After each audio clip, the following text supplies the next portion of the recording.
మా గల్లీలో ఉండే కుక్కకి డెలివరీ అయిందన్నమాట. నైట్ చిన్ను వాళ్ళు ఇక్కడ షటిల్ ఆడుతుంటే చూద్దామని బయటికి వచ్చిన. అప్పుడు చూసా దీన్ని. ఇంకా నేను చూసినప్పుడైతే కుక్క పిల్లలు పాలు తాక్కుంటూ కనిపించాయి.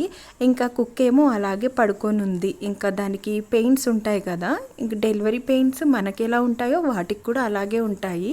ఇంకా అదేదైనా తింటేనే కదా వాటి పిల్లలకు పాలు వచ్చేటి. నేను నైటే దానికి అన్నం పెడదాం అనుకున్నా, మళ్ళీ ఎందుకో అలాగే మర్చిపోయాను అన్నమాట. పొద్దున గుర్తొచ్చింది నాకు, అరే కుక్కకు అన్నం పెడదాం అనుకున్నా కదా, ఎలా మర్చిపోయానని చెప్పి. సరేలే ఇప్పుడైనా పెడదామని ఇంకా ఇంట్లో పెరుగు ఉంటే పెరుగు, అన్నం, కొన్ని వాటర్ వేసి అన్నం బాగా సాఫ్ట్గా కలిపేశాను. అండ్ ఈ అన్నం అయితే ఎందులో పెట్టాలో అర్థం కాలే నాకు. కవర్లో వేసి పెట్టొచ్చు, కానీ నాకెందుకో కవర్లో పెట్టబుద్ధి కాలే. ఇంకా అప్పుడు చూస్తే అప్పుడెప్పుడో తీసుకొచ్చిన బిర్యానీ డబ్బా ఉండే అనమాట. ఇంకా ఈ బాక్స్ మంచిగా క్లీన్ చేసేసి ఇందులో అన్నం వేసి ఇంకా మేమైతే కుక్కకు అన్నం పెట్టేశాము. మేము పెట్టిన జస్ట్ 2 minutesలో అన్నం మొత్తం మంచిగా తినేసి, పాపం ఎంత ఆకలితో ఉందో అసలు. అది అన్నం తిన్నంతసేపు అక్కడే నిలబడి చూశాను నేను. సో మీరు కూడా మన ఇంట్లో వండుకునే అన్నం రోజు కాకపోయినా అప్పుడప్పుడు ఖచ్చితంగా మిగిలిపోతుంది.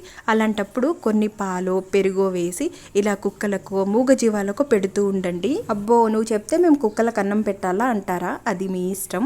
మనం అలా అన్నం పెట్టడం వల్ల వాటికి కడుపు నిండుతుంది, ఎంతో కొంత పుణ్యం మనకు కూడా వస్తుంది. వీడియో నచ్చితే సబ్స్క్రైబ్ చేసుకోకుండా వెళ్ళొద్దు. బాయ్.